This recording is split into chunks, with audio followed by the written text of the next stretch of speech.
운수 나쁜 날, 싸늘, 냉정, 돌아서기. 우리는 한순간 싸늘해졌다. 먹던 음식들도 싸늘하게 식어갔다.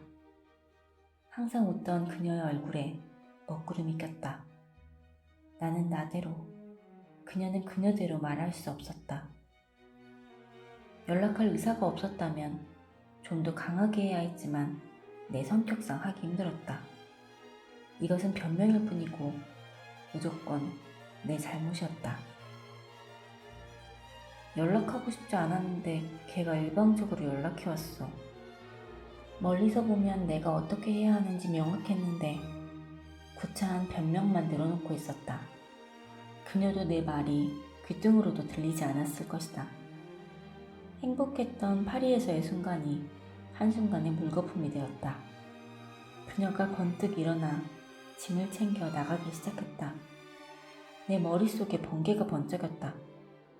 제이를 쫓아갔다. 아무 말 없이 차에 나란히 앉아 몇 시간을 달렸다. 불안했지만 내가 할 수 있는 것이 없었다. 그녀는 눈을 감고 자는 척했지만 자지 않고 생각이 잠겨있다는 걸 알 수 있었다. 너무 화가 나서 그녀의 머리에서 김이 나오는 것 같았다. 생각해보니 그녀에게서 분노를 보는 건 처음이었다. 외유내강의 그녀는 항상 부드러운 면만을 보여줬다. 그러나 나는 착각했다. 그녀가 원래 부드럽다고 생각했다. 그녀는 거친 면을 보이지 않기 위해 부단히 노력하고 있다는 걸 망각하고 있었다. 예상치 못한 그녀의 거친 모습에 적잖이 당황했다. 나는 그녀의 목적지인 순천까지 갔고 그때까지도 아무 말 없었다. 그녀의 첫 마디가 나왔다. 오빠 늦었는데 빨리 집에 가. 제이는 내리자마자 순식간에 집으로 사라졌다. 나는 순천의 이름 모를 곳에 혼자 멍하니 서서 멀어지는 여자친구를 바라봤다.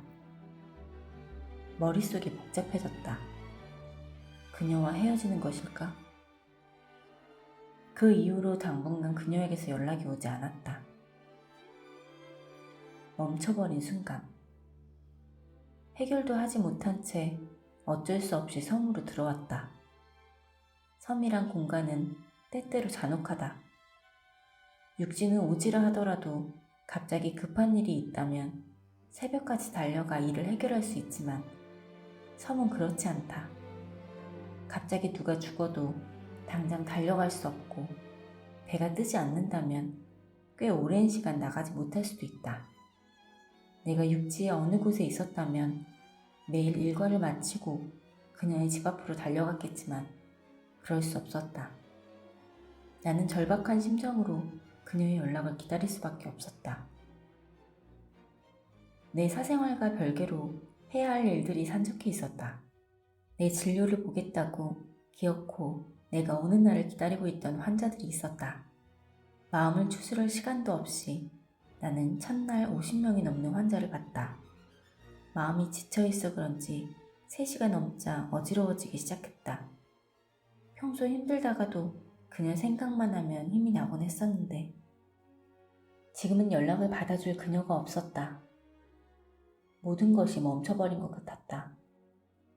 그녀와의 메시지는 일주일 전에 끊겨 있었고 모든 행복한 순간들은 파리에 놓고 온 것 같았다. 휴대폰에 남아있는 사진들이 이질적으로 느껴졌다. 내가 저랬던 적이 있었나?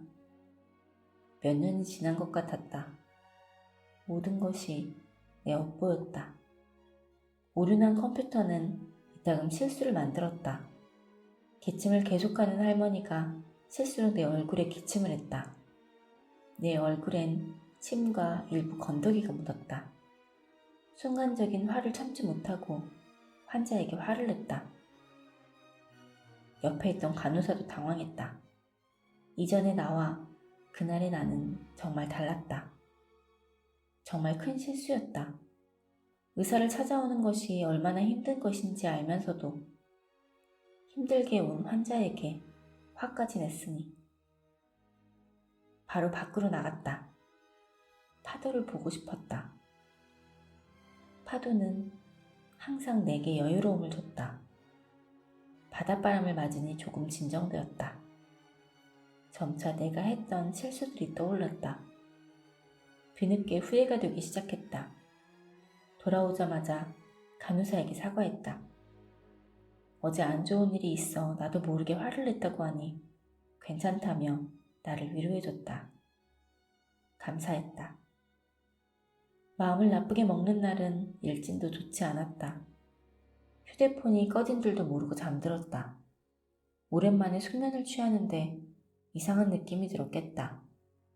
내 방에 경찰 3명이 들어와 있었다. 그러더니 선생님 폰을 꺼놓으시면 어떡해요? 라고 했다.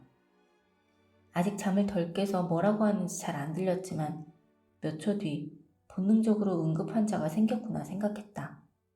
잠겨있던 방문을 어찌 도둑처럼 잘도 열고 들어오신 건지. 시계를 보니 새벽 4시였다. 의식이 없다는 할아버지, 같이 주무시던 할머니가 미동이 없는 할아버지를 흔들었는데 일어나지 않는단다.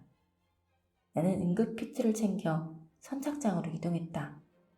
이미 나를 기다리고 있었다. 평소에 지병이 있냐고 물으니 당뇨와 혈압이 있단다. 바로 혈당 측정해보니 30이었다. 아마도 저혈당으로 인한 의식 저하인 것 같았다. 혈관을 확인하고 가져온 키트 속에 있는 링거를 연결했다.